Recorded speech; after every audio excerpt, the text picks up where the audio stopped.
was really impressed by Dr. Jeyakumar's few key points on poverty and how the church really needs to be involved with those who are poor. The issue of identity, the issue of interpreting history. I really like the one where Dr. Jeyakumar said, we need to go there and trace the history of our communities. Very often, for me, in Malaysian care, we do a lot of baseline assessments. And one of the things we emphasize on is economics. We talk about health, we talk about education, but history is probably, in the last question that we asked. And so what you have shared today, I think really puts that up a few notches. And about the distortion of truth, which we often know about, but which we need to counter because the gospel brings the truth. I think for those of us who are involved among the poor, these points are very pertinent to us. And I'm so glad that Dr. Jeyakumar has been here to share that. Dr. Perkins, that was really wonderful, your story about what you experienced in jail. It really was moving. And I think what I found most moving was the fact that you saw that you couldn't be healed yourself until that there was mutual love, even with the enemy. And for us Malaysians, I think that is really a powerful message, a warning perhaps, because as our nation faces so many challenges, where we are having challenges from our Muslim brothers and sisters, we can easily forget the mutual love that we need to have. And that's a wonderful reminder in the history of our country, what we're going through today. So thank you very much. Let me just lay down a few ground rules for the question and answer session, because I know many of you have a lot of questions to ask our two distinguished speakers. If you could please keep your questions to the point, short. And I know that, most people, when you ask questions, you also have comments to make. Try and keep your comments concise and in point form. And that will help a lot, because I'm sure there are many who would like to also pose their questions to our two distinguished speakers. Okay? So if we can do that, then I think we'll be able to cater for more who would like to ask questions to our two distinguished speakers. Okay, so I will open it to the floor now. The mics are located here and to the back there. Anyone who would like to pose a question, come to the mic. And if you have a question directed at a specific person, please let us know. Dr. Jeyakumar, I was fascinated with your addressing of history and the issues of how history is written and how history is read and really how history is applied. I've got a particular interest in New Testament hermeneutics, and the issues you're raising about history are the issues of how the New Testament is read, and who are its interpreters, and who are its proclaimers, and who are its illustrators. And I think your words are a very deep challenge to the way not just we read history, but the way we live with our scriptures. I'd be interested in your comment. Could you identify yourself? My apologies, John Gilmore from Melbourne, Australia.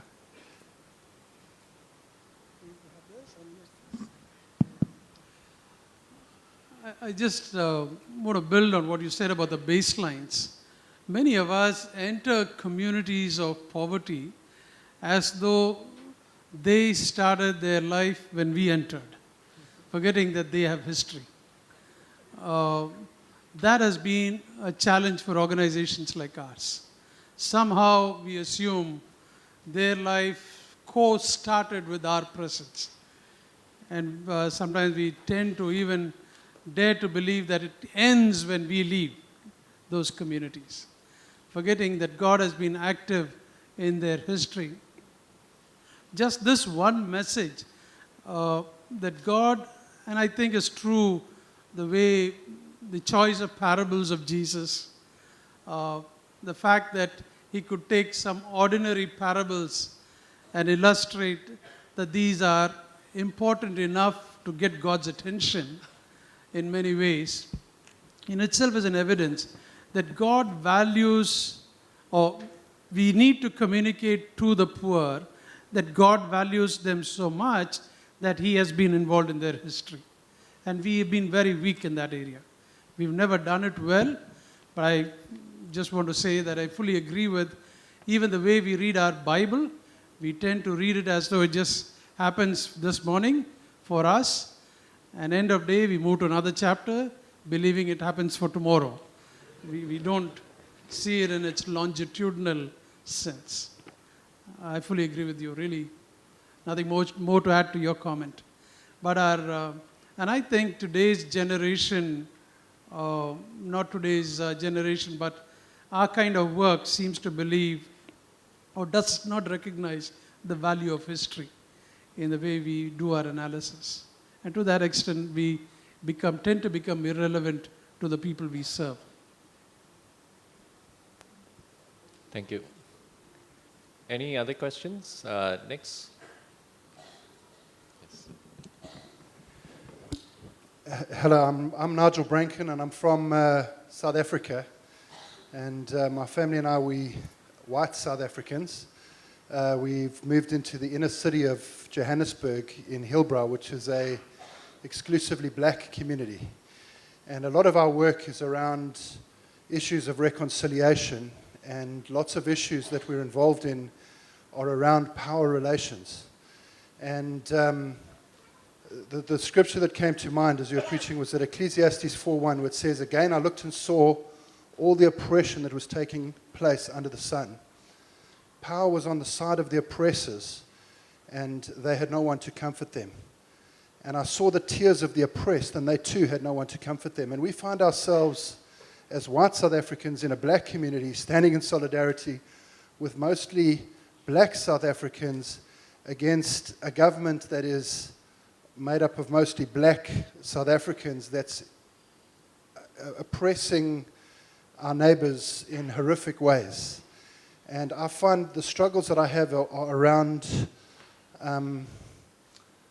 how to confront power with my history of who I am and my white skin in that context, and how to do it in a way that I don't come across being racist, and how to do it in a way that is loving. And I wondered if you had any advice into that kind of context of what a role of a person like me can be in that kind of community from a reconciliation perspective, putting the wrong rights and justice. Yeah. Thank you. Yeah, I hear you. I hear you, and I got some, in addition, enlightenment tonight from my brother from India, is what racism in absolute power, domination in that history have on both the whites and the blacks, and how blacks think of themselves. With us in America, it's that inferiority complex, and that we adapted that self-hatred because we was black, and we was hated as blacks by white. And then in my country, I mentioned it tonight in passing, it ends up with blacks killing blacks. It's end up with self-hatred. And when in the 60s, we began the progress, you might say, when we got to the depths in about 64, 65, well, 66, And that's when they began to kill Martin Luther King and all those parts, Malcolm X and all that. They began to expose the depths of what oppression had done to us and the depths of that self-hatred. Because when somebody have to raise their hand and ball up their fist and say black is beautiful, that ain't the way you're supposed to do it. That's unnatural. And so a whole society had damned itself, and we had believed in that damage in society. So it makes it difficult then, even for whites now, to start condemning this new government. It might be wicked. With blacks, you got a very difficult situation here to overcome that. And so our prison and the educational process, they are building jails in America for black people based on their dropout rate, and that has to do with the dysfunction of family in our society. And so people don't believe how deadly and evil racism in the face of God's mission in the world to reconcile people to each other. We don't see the deadliness of it. It's too mild. So we have a problem. We have a problem that calls for radical love. And so just your being white, living there ain't enough. That ain't enough. It's wonderful. I'm the guru of reconciliation. I'm the guru of moving in, relocation, in the community. But I think that's why we have to bring forth some healing fruit. We got to be healers. We got to be healers. And that we have to raise up, and I didn't get to that tonight. We got to raise up. How do we raise up and affirm the dignity of those indigenous leaders? And how do they then provide the leadership? And how do we stand with them in solidarity with them? You are still sort of the Lone Ranger. And we are still sort of Tato in the community. But I think I think it happened. I think it happened by living and loving. And said, I would join with that if they love like that. I'm a Hindu now, ready to join with these people because the depths of their love. You come and live in the village with us. I think it's more radical. I think that we don't see the depths of living that life for us in America of hypocrisy in the light that we affirm that all men was created equal and then create that society. That's witchcraft.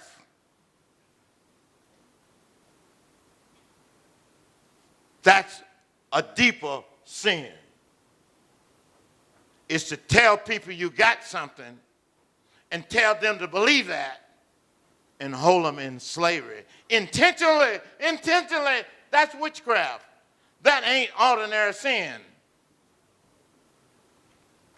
Thank you, Dr. Perkins.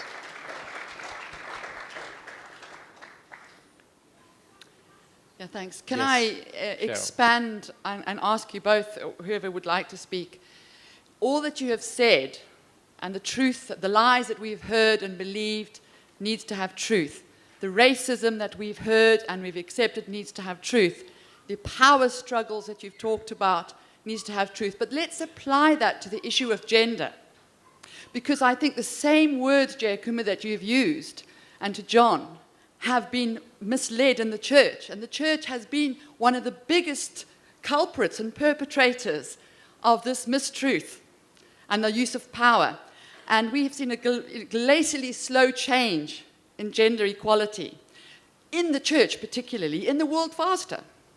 So I'd like you to comment, because when we talk about kingdom language and we go into communities, we do not talk about transformed family lives which reveal kingdom truths. And we allow culture and tradition and lies to still control family and the power imbalances in it. So how do we reach the transformation at that community level in families and in that aunts and uncles and children?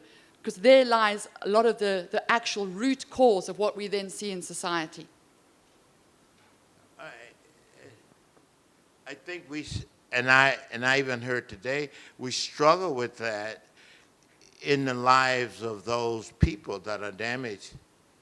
We struggle with that. We don't have a quick fix. It's living that life out together in community. And then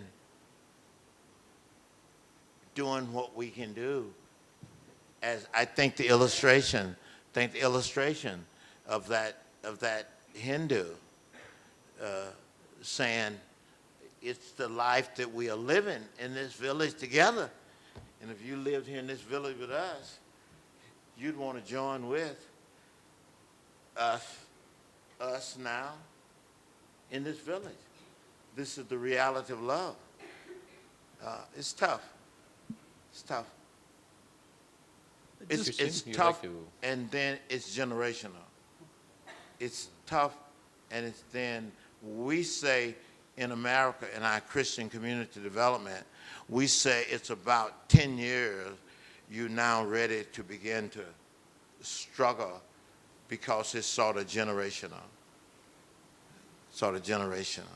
And we I have watched, when I went to Pasadena, the first generation, we were just trying to keep them out of jail.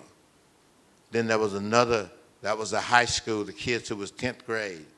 Then the next generation, and then we started a preschool, prep school. And now all of our kids in our prep schools now, 25 years later, go to college. And so we had to build a foundation. And so Christian community development is not instant. It takes about 10 years, of course, based on where people are at already. There's going to be some there. But I'm talking about when you begin to see the community healing within that community become bigger than the problem. Then you're going to begin to see some healing taking place in that community. Just a few thoughts. One of the things we need to be careful, what gets paraded as culture could simply be inadequate worldview elements. It's important for us to examine these worldview, but it's also important for us to examine the worldview of the communities we serve, recognizing that our own worldview is inadequate. I'm not a great believer in this Christian worldview. All our worldview have components and elements of fallenness. Yes. We come for healing ourselves, to be able to ask, saying, are there inadequacies in our own worldview? And we've struggled with this over and over again, rather than saying, okay, if you look like me, believe in my worldview, probably you'll be right. So I want to throw that in, that this what gets paraded as Christian worldview just may not be there. Because all our cultures and worldviews have elements of fallenness. And our worldview also need healing. The way we have done it in the community is, one of our first big steps is to form community-based organization. And it so happens 95% of our community-based organizations are women. And many of these women go on to become not just leaders of their organizations, they become leaders of the local government in that community. So recently, I was in this community where about 62 of the women got elected as village presidents and vice presidents. So I asked them, what did your husbands think of it? They said a few years ago when we were invited to attend World Vision self-help groups, our husbands said, this is not where you should be in the kitchen cooking, because we are all working hard, you need to be in the kitchen cooking. And today our husbands come and drop us for meetings. That is transformation. What happens is a worldview is transformed, not just women attending community meetings. And we enter into this engagement recognizing that our own worldview is inadequate. There are elements of our worldview that are inadequate too. And we need to constantly deal with this within the church and within Christian organizations like ours. You want to be careful that this is not simply tokenism, but for us, our engagement on gender issues, issues relating to differently abled children, is really an expression of our mission rather than simply making our organization look politically correct. We are about expressing the mission of the organization. And so we're not doing gender a favor by being gender sensitive. It's fundamental and foundational to the mission of World Vision. Thank you. I think that's really important because very often what we see being implemented in the world of aid, very often Christian agencies can easily just follow what is out there. And as you said, we need to have the truth from the Bible guiding us, not what the world tells us. Thank you. Your question, sir? I'm Bruce Edwards. I'm working in Fiji, and we have a racially divided community in Fiji where around a third of the population are of Indian descent, courtesy of British colonialism, and then the majority Fijian indigenous people. And so the Fijian indigenous people resent the presence of Indian people in Fiji, and the Indian people in Fiji live in fear and mistrust of the Fijian community. And the church reflects that reality as well as the community. Dr. Perkins, I'm wondering what are some of the, in a very practical sense, the most helpful things you've found in bringing people together from those places of resentment and fear and mistrust to come to the understanding that my healing and redemption is tied up in yours? Well, we've done a lot. I'm finding, even as I get older, confessing I sin to God and confessing our sins to each other, I can't find too much healing outside of that. I think it's God forgives sin and put within us that healing love. And so the most difficult then is to bring conviction without condemnation. I think that was Jesus' way of doing it. And the stoning of the woman who cast the first stone, that we all have sinned and come short of the glory of God. The woman at the well, he affirms her dignity, and he needs her. The conversation, give me a drink, you can help me, we can help each other. And it's in that consciousness, as I tried to say this evening, that consciousness that we need each other and that we need God. I need thee. Every hour I need God. And to live within that sense. And it's in that givenness in John that we then build that fellowship and we maintain that fellowship. I write unto you that you might have fellowship with God and fellowship one with another. And if we confess our sin, he's faithful and he's just to forgive us and to cleanse us. That's the church at this point, from all unrighteousness. And it's so that community becomes a healing community.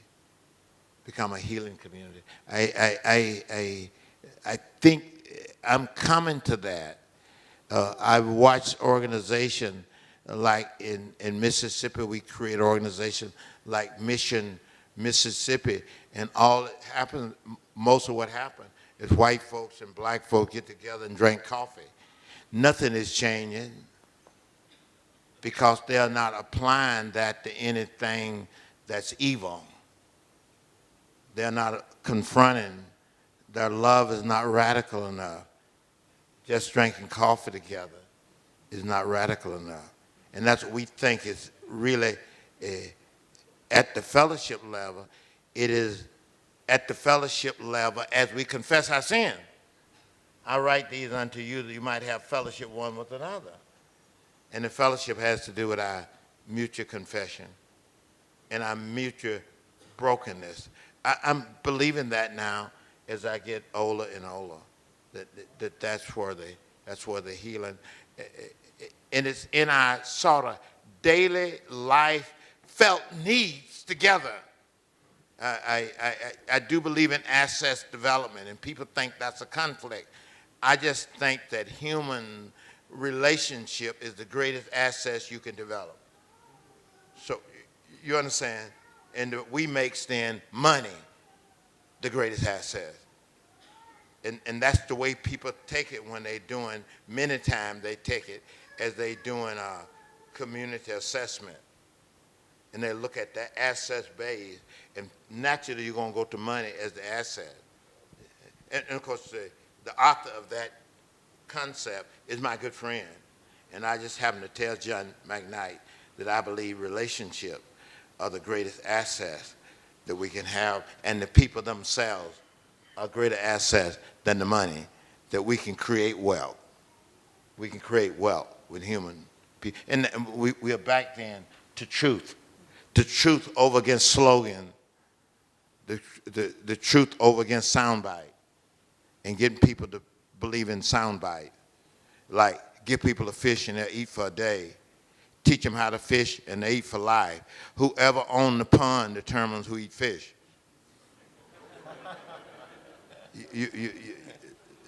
Those are sound bites that sound good, but they're not based in reality and truth.